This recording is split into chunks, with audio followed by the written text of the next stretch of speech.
On Saturday, November 7th, mixed martial arts, better known as MMA, returns to CBS primetime with the biggest name in the sport, Fedor Emelianenko.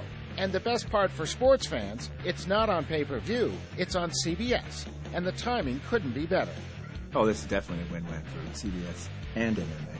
For CBS, this is the key demographic. All the men, all the kids, and all the young girls are watching mixed martial arts, and this is where we've been waiting to be for a long time, have a home on a primetime network.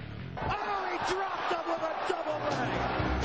Emelianenko, a Russian MMA fighter, lives a secluded life shrouded in mystery. He's known to most as simply Fedor.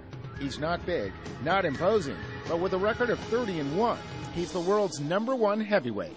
Fedor Emelianenko is the best fighter I've ever seen, and I've been covering mixed martial arts for 10 years now. A guy who will find your weakness and devour it. He has beaten every single style and every single opponent.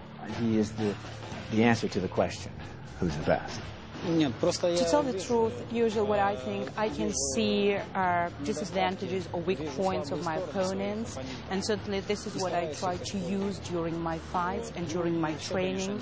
Fedor lives and trains in seclusion in a small Russian mining village. I don't think Fedor likes doing press. It's not particularly his interest, but he lets what he does speak for himself. I think what Fedor puts out there and the way he is really what MMA is supposed to be about. It's supposed to be about somebody bearing their soul when they get in the cage.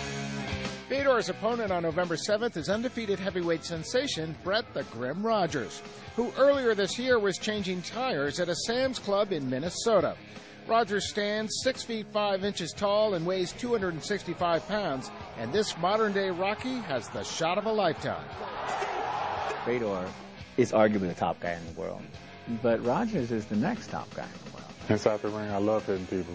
He recognizes that this is his moment, and he feels prepared for it. It's almost destiny. I respect Fedor as Fedor, but he's just another man in my eyes. And when it comes down to it, we're just going to go toe-to-toe and see who wants it the most.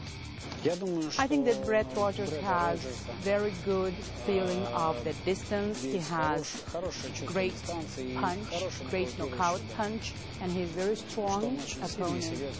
Both fighters attack their opponents in very different ways. Fedor's sort of a sniper. He waits for his moment and then just goes for it. He is someone who goes in for the finish and usually gets it. So I would think that there's going to be a clash early on, a pretty violent one. The people out there that are saying, oh, he doesn't deserve it, he's not ready yet, they haven't seen what I've seen. That guy can fight.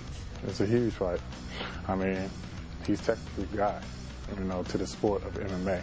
My name is the Grim. So, hey, I'm going to be the soul snatcher that night because I'm not giving him no leeway on nothing. I'm owning him when it comes to the cage. Precision versus power.